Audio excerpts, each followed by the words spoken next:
مطلب 3 بیٹے ہیں اور 3 بیٹی ہیں، تو اس کی تقسیم کیسے ہوگی؟ 3 بیٹے ہیں تو اس کو 3 ضرب 2 کر دیں گے تو یہ ہو جائے گا 6، اور بیٹیاں جو ہیں وہ اسی طرح 3 کی 3 ہی رہیں گی۔ جی السلام علیکم، ایک وراثت کا سوال آیا ہے۔ کل وراثت جو ہے وہ 103 کنال ہے،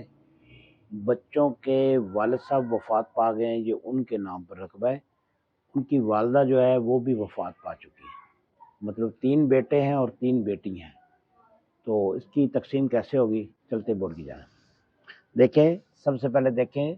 جو قانونی وارثان ہیں یا ورثہ ہیں وہ ہیں 3 بیٹے ہیں اور 3 بیٹی ہیں، تو اس کا طریقہ جو ہوتا ہے وہ میں نے پہلے بتایا کہ 3 بیٹے ہیں تو اس کو 3 ضرب 2 کر دیں گے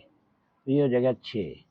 اور بیٹیاں جو ہیں وہ اسی طرح 3 کی 3 ہی رہیں گی، یعنی ان کا سنگل حصہ ہوگا، تو یہ 6 جمع 3 برابر ہو جائے گا 9۔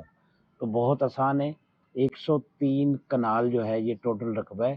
اس کو آپ مرلوں میں کر لیں گے پھر بھی وہی جواب آئے گا، اگر کنال میں کرنا ہے پھر بھی وہی جواب آئے گا، تو اس کو ہم نے 9 پر تقسیم کر دینا ہے، تو یہ ہمارے پاس آ جائے گا 11.44۔ یہ ہمارا سنگل حصہ آیا، یعنی ایک حصہ آیا، تو یہ کیا ہوگا؟ یا تو یہ کہہ لیں گے یہ ایک بیٹی کا حصہ، کیونکہ ان کو سنگل حصہ ملے گا، تو بیٹی کا حصہ جو 11.44 آ جائے گا،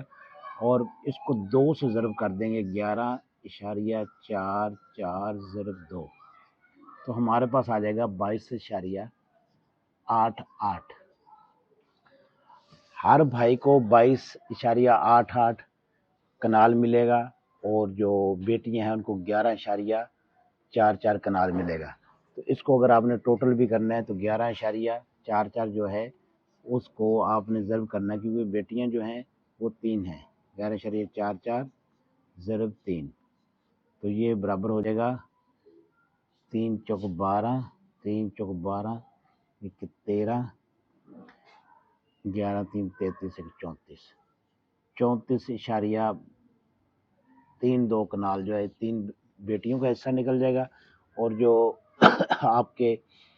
3 بیٹے ہیں ان کے، اس کو اگر آپ نے 22.88 ضرب 3 کریں گے تو ہمارے پاس جو آئے گا یہ آ جائے گا 8 تیا 24، 8 تیا 24 تو 26، اور